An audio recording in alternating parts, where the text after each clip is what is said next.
दोस्तों, देश की 23 विपक्षी पार्टियां और एक निर्दलीय सांसद एक साथ एक ही मंच पर एक ही स्वर में सुप्रीम कोर्ट के चीफ जस्टिस सूर्यकांत को पत्र लिख रहे हैं और साफ शब्दों में कह रहे हैं कि अब आप ही आखिरी सहारा हैं। इसके आगे कोई रास्ता नहीं बचा है। और ये पत्र यूं ही नहीं लिखा गया है दोस्तों, ये पत्र तब लिखा गया है जब चुनाव आयोग की एसआईआर प्रक्रिया के नाम पर 5 करोड़ से ज़्यादा वोटरों के नाम काट दिए गए। जब गरीब, प्रवासी, अल्पसंख्यक, आदिवासी, मजदूर, किराएदार सब के सब वोटर लिस्ट से गायब कर दिए गए और जब पूरे देश के सामने ये तस्वीर साफ हो गई कि दुनिया के सबसे बड़े लोकतंत्र की चादर अब सरेआम फाड़ी जा रही है। नमस्कार दोस्तों, बहुत बहुत स्वागत है आप सभी का। आज हम बात करेंगे इसी पत्र की, बात करेंगे कि इस पत्र में लिखा क्या है, कौन कौन से गंभीर आरोप लगाए गए हैं, कौन कौन सी पार्टियां इसमें शामिल है और सबसे बड़ी बात करेंगे कि पत्र लिखने से आखिर होगा क्या। इसके साथ ही हम चर्चा करेंगे कर्नाटक की, जहां कांग्रेस सरकार ने एसआईआर का एक बेहद दिलचस्प तोड़ निकाला है।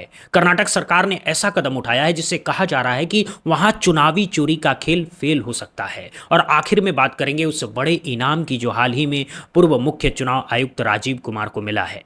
वही राजीव कुमार जिनकी देख रेख में 2024 का लोकसभा चुनाव हुआ था, वही राजीव कुमार जो शायरी सुना करके सवालों को टाल दिया करते थे, आज उन्हीं को एचडीएफसी बैंक ने अपना नॉन एग्जीक्यूटिव चेयरमैन बनाने का फैसला किया है।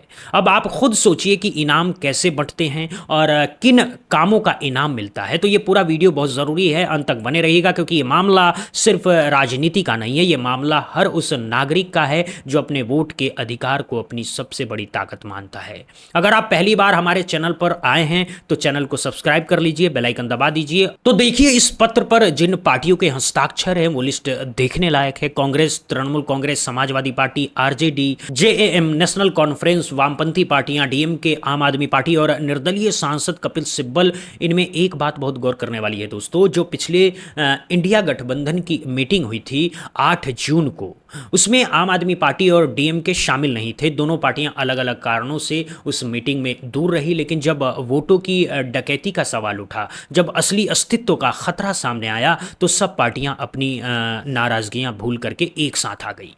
यानी सबको समझ आ गया है कि बारी बारी सबको डुबोया जाएगा।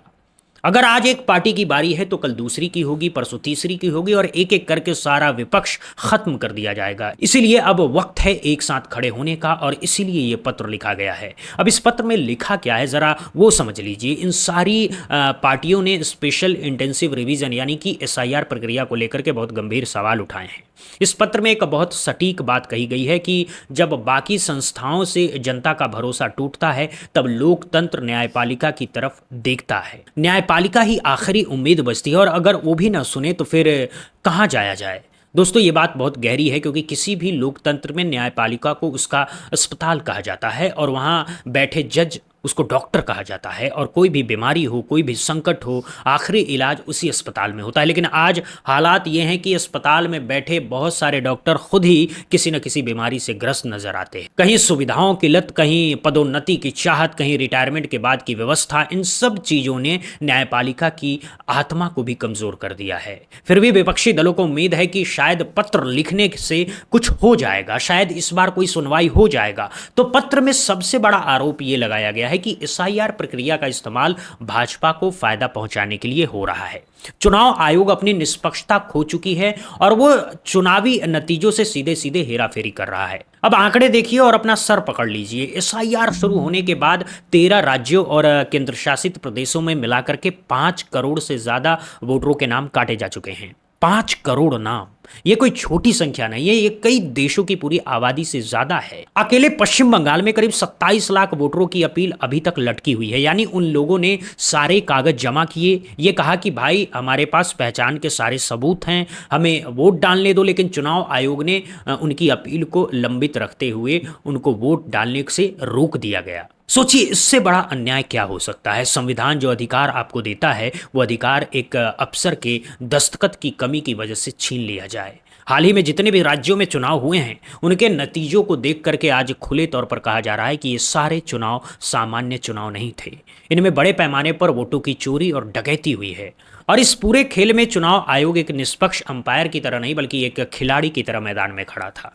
आगे पत्र में यह भी लिखा गया है कि सिर्फ फर्जी वोटरों को हटाने के नाम पर असली वैध वोटरों का भी नाम धड़ल्ले से काटा जा रहा है, और इससे सबसे बड़ा ज्यादा नुकसान जो है किसको हो रहा है? गरीबों का, दिहाड़ी मजदूरों का, प्रवासी कामगारों का, किराएदारों का, अल्पसंख्यकों का, आदिवासियों का, यानी समाज का वो कमजोर वर्ग जिसके पास न तो कागजे की पूरी लिस्ट है, न वकील करने के पैसे हैं, न रोज चक्कर काटने का वक्त है, वो सारा तबका इस एसआईआर की भेंट चढ़ रहा है। और सबसे विरोधाभासी बात यह है कि ये एसआईआर शुरू ही किया गया था घुसपैठियों के नाम पर, बांग्लादेशी घुसपैठियों को हटाने के नाम पर। चुनाव आयोग से लेकर के गोदी मीडिया तक और सरकार तक सब लगातार ये बताते रहे हैं कि लाखों करोड़ों घुसपैठिए हमारी वोटर लिस्ट में घुसे बैठे हैं और उन्हें हटाना है। लेकिन इतने सारे राज्यों में एसआईआर पूरा हो गया, 5 करोड़ नाम कट गए, और आज तक चुनाव आयोग एक भी आंकड़ा नहीं दे पाया कि इसमें से कितने घुसपैठिए मिले, कितने बांग्लादेशी थे, कितने रोहिंग्या थे। संख्या कुछ नहीं है, बस नाम कटते जा रहे हैं। यही सवाल आज विपक्ष सुप्रीम कोर्ट के चीफ जस्टिस से पूछ रहा है कि इतने बड़े पैमाने पर नाम काटे गए तो आधार क्या था, नियम क्या था, प्रक्रिया क्या थी? ये पत्र 30 जून 2026 को तमाम विपक्षी दलों ने संयुक्त रूप से चीफ जस्टिस को भेजा है। इसमें साफ कहा गया है कि सुप्रीम कोर्ट को इस पूरे मामले को गंभीरता से लेना चाहिए। करोड़ों लोगों के नाम हटाना किसी प्रशासनिक सुधार का हिस्सा नहीं है, ये देश की संप्रभुता से खिलवाड़ है, ये लोकतंत्र की जड़ पर वार है। इसकी गहराई से जांच होनी चाहिए। इस पत्र में कई राज्यों के उदाहरण दिए गए हैं, बिहार से लेकर के बंगाल तक, महाराष्ट्र से लेकर के हरियाणा तक। हर जगह की एक एक कहानी सामने रखी गई है कि कैसे एसआईआर का इस्तेमाल विपक्षी दलों के खिलाफ किया गया है। और सबसे भयानक हिस्सा यह है कि जिन लोगों का नाम वोटर लिस्ट से काटा गया है, अब उनकी सरकारी योजनाओं का लाभ भी बंद कर दिया जा रहा है। राशन नहीं मिल रहा है, पेंशन रुक गई है, बच्चों के बर्थ सर्टिफिकेट नहीं बन रहे हैं, यहां तक कि पासपोर्ट का नवीनीकरण तक रुक गया है। हाल ही में देश के जाने माने पत्रकार आर राजगोपाल का पासपोर्ट रिन्यू करने से रोक दिया गया क्योंकि एसआईआर में उनका नाम कट गया था। और सोचिए, एक बड़े पत्रकार जिनकी पहचान पूरे देश में है, उनके साथ ये हो रहा है, तो एक आम आदमी के साथ क्या हो रहा होगा, कल्पना करना भी मुश्किल है दोस्तों। अब सवाल यह है कि जिन चीफ जस्टिस सूर्यकांत को यह पत्र भेजा गया, उनका ट्रैक रिकॉर्ड क्या रहा है, क्या वो इस पत्र पर वास्तव में कुछ कर पाएंगे? तो देखिए, ईमानदारी की बात तो यह है कि कुछ महीने पहले उन पर खुद बड़े आरोप लगे थे, जमीन खरीद से लेकर के, और कई तरह के आरोप सामने आए थे। उन आरोपों का उन्होंने आज तक कोई विस्तृत जवाब सार्वजनिक रूप से नहीं दिया है, बल्कि पश्चिम बंगाल हो या बिहार हो, पूरी एसआईआर प्रक्रिया उनकी ही निगरानी में चली। चुनाव आयोग को रोकने टोकने की बजाय अदालत ने अक्सर उसे आगे बढ़ाने की छूट दी है। यहां तक कि एक बेंच ने तो साफ कह दिया था कि इस बार नहीं तो अगली बार वोट डाल लेना। जरा सोचिए, ये बात एक अदालत कह रही है, वो अदालत जिसका काम संवैधानिक अधिकारों की रक्षा करना है, वो कह रही है कि अभी नहीं तो अगली बार डाल लेना। जैसे वोट डालना कोई मेला हो जो हर 5 साल पर लगता हो और जिसे टाला जा सकता है। वो अधिकार जो संविधान ने दिया है, वो अधिकार जिसकी रक्षा के लिए न्यायपालिका बैठी हुई है, उसी अधिकार पर इतनी हल्की टिप्पणी। इसीलिए कांग्रेस अध्यक्ष मल्लिकार्जुन खड़गे जब कह रहे थे कि हम चीफ जस्टिस को पत्र लिखेंगे, तब भी बहुत से जानकार यही कह रहे थे कि लिख करके होगा क्या। वर्तमान चीफ जस्टिस से इतनी उम्मीद नहीं है कि वो कोई ऐसा कदम उठाएंगे जिससे बीजेपी या आरएसएस को नुकसान हो। ऐसी हालत नहीं है, फिर भी पत्र लिखना जरूरी है। क्यों? क्योंकि पत्र लिखने से एक चीज तो होती है, चर्चा शुरू होती है। आप जैसे लोग बात करते हैं, हम इस पर वीडियो बनाते हैं, आम आदमी तक बात पहुंचती है। और जब चीफ जस्टिस की तरफ से कोई कार्रवाई नहीं होती, जब पत्र को तकिए के नीचे रख करके सो जाया जाता है, तब देश की जनता को और दुनिया को पता चलता है कि लोकतंत्र को कौन सी बीमारी लगी हुई है और इस बीमारी में डॉक्टर की भूमिका क्या है।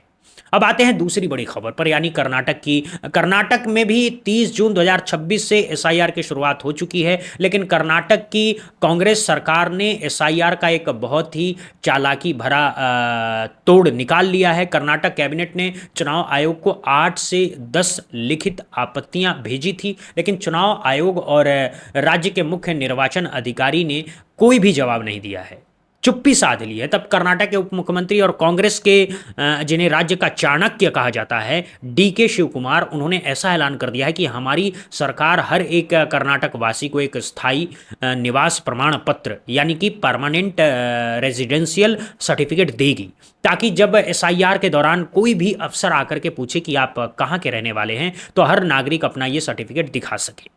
और उसका नाम काटा न जा सके। बताया जा रहा है कि नागरिक इसे सेवा सिंधु पोर्टल के जरिए ऑनलाइन आवेदन कर सकते हैं। कर्नाटक सरकार की सोच बिल्कुल स्पष्ट है, हमें बिहार और बंगाल जैसा खेल यहाँ नहीं होने देंगे। हमें हर एक नागरिक को पहले से हथियार देना है ताकि कोई भी बीएलओ आए तो उसे बहाना न मिले। कर्नाटक कैबिनेट ने चुनाव आयोग से बहुत सटीक सवाल पूछे हैं। पहला सवाल यह है कि नाम हटाने का कानूनी आधार क्या है। दूसरा सवाल यह है कि नाम हटाने का मापदंड क्या है। तीसरा सवाल यह है कि पर्यवेक्षण की व्यवस्था कैसी होगी। चौथा सवाल यह है कि सॉफ्टवेयर सिस्टम कैसे काम करेगा। पांचवा सवाल यह है कि वोटरों के पास अपने बचाव के लिए क्या सुरक्षा उपाय होंगे। ये सारे सवाल जायज हैं और इनका जवाब चुनाव आयोग को देना चाहिए। कर्नाटक कैबिनेट ने भी मांग की है कि गणना फॉर्म भरने की समय सीमा कम से कम 3 महीने और बढ़ाई जानी चाहिए ताकि बीएलओ और प्रशासन पर अनावश्यक दबाव न पड़े। याद कीजिए बिहार में एसआईआर के दौरान कितने बीएलओ की मौत हुई थी, कितने कर्मचारी ने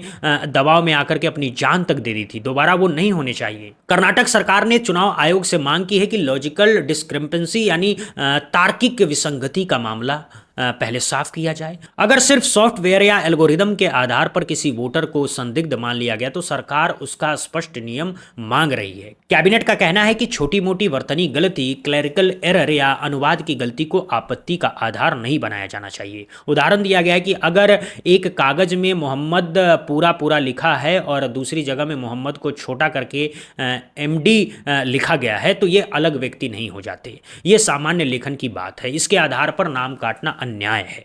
हमने पिछले वीडियो में दिखाया था कि पश्चिम बंगाल में एक व्यक्ति का नाम सिर्फ एक बिंदी की गलती के कारण काट दिया गया और अब वो अपने बच्चों का जन्म प्रमाण पत्र तक नहीं बनवा पा रहा है। यही खेल हर जगह चल रहा है। कर्नाटक सरकार ने यह भी मांग की है कि किसी भी व्यक्ति का नाम तब तक नहीं हटाया जाना चाहिए जब तक उसे नोटिस न मिले, सक्षम अधिकारी के सामने सुनवाई न हो और पर्याप्त कारण न दिए जाए। कर्नाटक सरकार चाहती है कि चुनाव आयोग वैध दस्तावेजों की पूरी सूची स्पष्ट करे कि कौन सा कागज चलेगा और कौन सा कागज नहीं चलेगा। कैबिनेट ने यह भी मांग की है कि वोटर आईडी और आधार को हटाने के फैसले पर पुनर्विचार किया जाएगा। साथ ही साथ कर्नाटक की कुटुंब आईडी को भी मान्यता दी जाएगी और सबूत देने का पूरा बोझ जनता पर न डाला जाए। कर्नाटक कैबिनेट चाहती है कि हर दिन का डेटा सार्वजनिक हो, एआई टूल और सॉफ्टवेयर पर पारदर्शिता हो, पर्यवेक्षकों की भूमिका स्पष्ट की जाए और सबसे ज़रूरी बात, महिलाओं, प्रवासी मजदूरों, झुग्गी झोपड़ी में रहने वाले आदिवासियों, विधवाओं, विकलांगों, ट्रांसजेंडरों, अनाथों, इन सब के लिए विशेष व्यवस्था की जाए क्योंकि यही वो लोग हैं जिनके पास कागजों की कमी होती है और यही सबसे पहले नाम कटाई की भेंट चढ़ते हैं। लेकिन दुख की बात यही है कि इतने सारे सवाल चुनाव आयोग को भेजे गए और चुनाव आयोग की तरफ से कोई जवाब नहीं आया, बस चुप्पी है। ये चुप्पी बहुत कुछ कहती है। अब आते हैं आखिरी और सबसे चौंकाने वाली खबर पर। याद कीजिए 2024 का लोकसभा चुनाव, याद कीजिए वो प्रेस कॉन्फ्रेंस जिनमें एक शख्स गंभीर सवालों को शायरी सुना करके टाल देते थे। याद कीजिए वो चुनाव जिसमें 12 दिन तक देश को पता ही नहीं था कि आखिर कितने वोट पड़े। याद कीजिए वो वोटिंग प्रतिशत जो चुनाव के बाद रात रात में बढ़ते जा रहे थे। हर उस विवाद का चेहरा थे तत्कालीन मुख्य चुनाव आयुक्त राजीव कुमार, वही राजीव कुमार जिन्होंने बड़ी बेशर्मी से कहा था कि हमने 2 बड़ी पार्टियों के 2 बड़े नेताओं को छूट दे रखी है, यानी आदर्श आचार संहिता की धज्जियां खुद बचाव कर रहे थे। आज उन्हीं राजीव कुमार को एचडीएफसी बैंक ने अपना पार्ट टाइम चेयरमैन बनाने का फैसला किया है। ये पद 3 साल के लिए होगा। हालांकि अभी आरबीआई की मंजूरी बाकी है, लेकिन आप जानते ही हैं कि जिनकी सिफारिश से ये पद मिला है उनकी ही सिफारिश से मंजूरी भी मिल जाएगी। दिलचस्प बात यह है कि मार्च 2026 में एचडीएफसी बैंक के पूर्व अध्यक्ष ने अचानक इस्तीफा दिया था। उन्होंने कहा था कि बैंक की कुछ नीतियां उनके व्यक्तिगत मूल्यों और नैतिकता से मेल नहीं खाती हैं, यानी उन्होंने नैतिकता के नाम पर पद छोड़ा और उनकी जगह चुना गया है राजीव कुमार को। अब आप खुद सोचिए, जिन्हें एक व्यक्ति के मूल्य से मेल ना खाने वाली संस्था कह करके छोड़ा जा रहा था, वहां कौन सा नैतिक व्यक्ति चुना गया है। चुनाव आयोग जैसी संवैधानिक संस्था को जिन्हें अपनी निगरानी में जो हाल किया गया, अब उन्हीं के हाथ में देश के एक बड़े निजी बैंक की चाबियां जा रही है। सोशल मीडिया पर सैकड़ों लोग लिख रहे हैं कि हम अपना खाता बंद करा रहे हैं, हम अपनी एफडी निकाल रहे हैं, कहीं ऐसा ना हो कि हमारे पैसे का भी वही हाल हो जो देश के लोकतंत्र का हुआ है। ये आशंका मजाक में नहीं है, ये आशंका असली है। कुल मिलाकर के बात इतनी सी है दोस्तों कि जो लोग इस देश के लोकतंत्र को कमज़ोर करने में लगे रहे, उन्हें बदले में बड़े बड़े इनाम मिल मिल रहे हैं। जो लोग संविधान की धज्जियां उड़ाते रहे उन्हें बड़ी बड़ी कुर्सियां दी जा रही है। जो लोग अपने वोट के अधिकार की बात कर रहे हैं उनके नाम पर एक एक करके वोटर लिस्ट से नाम मिटाए जा रहे हैं। अब सवाल यह है कि क्या पत्र लिखने से बात बनेगी? शायद न बने, क्योंकि पत्र लिखने से सवाल पूछने का समय अब निकल चुका है। अब वक्त है सड़कों पर उतरने का, अब वक्त है सामूहिक रूप से आवाज बुलंद करने का, अब वक्त है जवाब मांगने का, और अगर जवाब देने वाला भाग रहा है तो दौड़ा करके पकड़ने का। चाहे आप विपक्ष के नेता हों, कार्यकर्ता हों या फिर आम जनता हों, ये लड़ाई सबकी सामूहिक लड़ाई है। अगर आज हम खामोश रहे तो कल के लिए कुछ नहीं बचेगा। संविधान भी नहीं, लोकतंत्र भी नहीं, वोट का अधिकार भी नहीं। बस एक ऐसा तंत्र बचेगा जो नाम का लोकतंत्र होगा लेकिन असल में एक तानाशाही होगी। इसलिए ये वीडियो ज़्यादा से ज़्यादा लोगों तक पहुंचाइए, अपने दोस्तों को दिखाइए, परिवार में चर्चा कीजिए, सोशल मीडिया पर शेयर कीजिए, क्योंकि लोकतंत्र सिर्फ नेताओं से नहीं बचता, लोकतंत्र जनता से बचता है। आप कमेंट में ज़रूर बताइए कि क्या आपको लगता है कि चीफ जस्टिस सूर्यकांत इस पत्र पर कोई कार्रवाई करेंगे? क्या कर्नाटक सरकार का ये तरीका काम करेगा? और क्या राजीव कुमार को एचडीएफसी बैंक में ये बड़ा पद देना सही है? अगर पहली बार आए हैं तो चैनल को सब्सक्राइब कर लीजिए, बेल आइकन दबाना मत भूलिए। वीडियो अच्छी लगी हो तो ज़रूर लाइक कीजिए और अपने सर्कल में ज़्यादा से ज़्यादा शेयर कीजिए। बहुत बहुत धन्यवाद, बहुत बहुत शुक्रिया दोस्तों। जय हिंद।